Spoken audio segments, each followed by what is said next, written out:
Triple H, you son of a bitch! Why? Tell me why! Damn Triple H! Damn his soul! Charlotte Flair, man. Charlotte Flair coming back after being out for so long. Coming back. Her first televised event back. First event back, I think, to be honest. Going straight to WrestleMania. She didn't even do much. I know, she did. All she did was like, woo, woo, woo. A couple of woos, a couple of big kicks. Yeah, I was like, you didn't even do chest slaps like that much from what I remember. Now all you doing is just yep. chops. But Correct.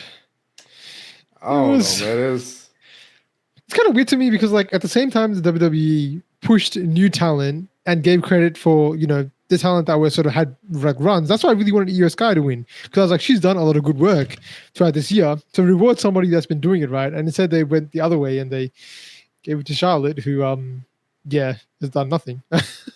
So it kind of just feels very contradictory. Like the vision, like, feels like, yes, we want to push new talent and we want to give them opportunities, but then when you do this, it kind of steps on everything that you just, like, all that goodwill that you've built up.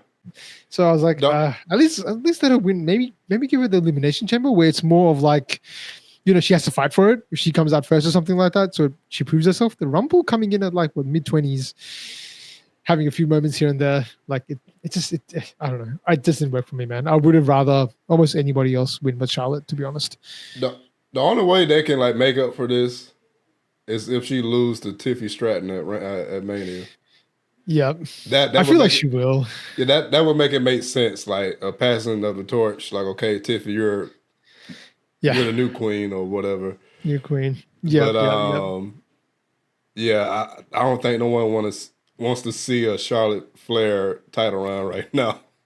No, especially with the way it's going. Like, there's so much good talent that's out there right now, and I feel like we should give those guys, you know, those women, more of a chance. So, yeah, that was definitely a sort of letdown. When she won, it was kind of like grown.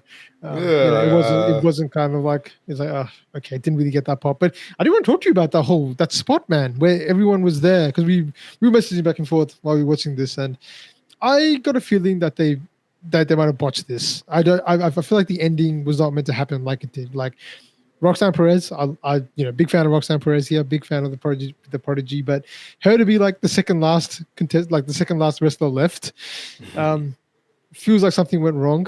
And I feel like that moment when they were all together at that side, I was watching it and I saw Raquel Rodriguez. She was holding onto Bianca Belair's like hair, and I think she might have slipped or something like that, because she was there and she slipped, and that might have caused people to start falling out, and that might have just been Nia Jax being like, let me just run through and just get rid of a lot of people now, because Io Sky, Liv Morgan, like people that I think would have been in the final four, like they could have done something with that, right? Like Liv, Io, maybe one of the NXT girls, and Charlotte Flair, Bailey potentially, like those kind of, to have like a moment where they have to actually fight it off, not just everybody cleared off in one shot and then there's 3 people left, and that too is Charlotte Flair, and like Charlotte Flair, Nia Jax is definitely not going to win it because she's had so many title runs. And Roxanne Perez from NXT, there's no way in the world that NXT girl is going to go to WrestleMania like that. So it has to be Charlotte Flair. You kind of killed all the, the mystery in that moment right there. I got to look at that spot, because it was too much going on. Yeah. Because like it kind of, I was about to say it's kind of similar to that Bianca 10 headshot spot. Yeah. Because to me, they got away with it. I'm surprised they got away with it, but she did like 5 women in a row or something like that. Yeah, that's funny. And then we get to the apron spot where it felt like everybody in the ring was on the apron at one point. Yeah, for like 6 of them or something like that. Like, it was crazy. Yeah, so I got to look at it again, but yeah, I think you're right. I think some people that weren't supposed to get eliminated end up falling out.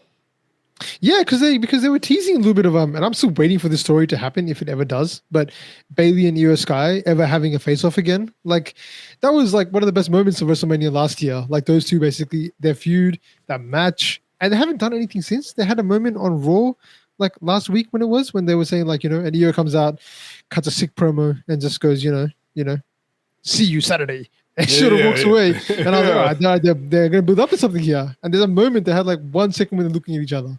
So I was like, maybe at the end, when there's only 4 people left, like they'll actually have a moment together and actually try and face off. But that all got erased by that moment. So I got a feeling something went wrong. Like with that, I feel like that wasn't meant to be how it happened, which is a shame because that's not the way we wanted to end up with just a kind of rushed ending.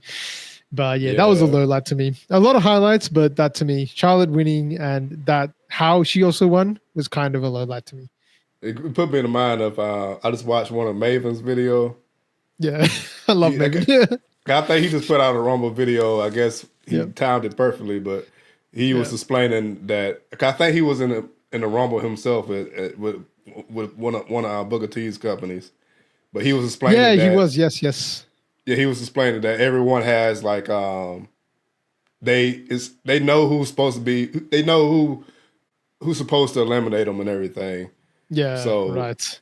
So I can see like everybody getting confused in that moment. Like, okay, what do I do now? What do I do now? And Nia Jackson said, "Screw it," because I didn't even see Nia Jackson do much. I just heard like the announcers like hyping it up, like, "Oh, Nia Jackson eliminated everybody," but I didn't even see her do much. She was on the sides. The camera was pointing at them, so she comes from behind, so you don't really see it much. Yeah. So it wasn't. That's why I think it just wasn't expected like that. Like it just wasn't meant to be like that. So it's a very. I mean, Royal Rumbles are kind of crazy. Royal Rumbles and ladder matches are probably the craziest in terms of like trying to coordinate and make sure things go right because of the unpredictability element of it. But yeah, that makes a lot of sense. Like if it just goes into chaos, then they just be like, all right, just call it, just do something that's just gonna raise everybody so we can reset. But yeah. That's kind of how it happened, man. That's kind of how it happened. So Charlotte Flair versus Tiffany. I'm pretty sure it's not going to be Charlotte and Rhea. They've done that before. So that was a hell of a match, though. They could revisit it if they want to. That was like one of the best matches, like ever, like women's matches far out. Rhea versus Charlotte. So yeah, man. Let's see what they do next. Yeah. I think the man, when it comes to the two Rumble matches, the man took it for sure. Yeah. I think the men took it for me. The women's was NXT highlights, and for the men it was just the men had so many spots.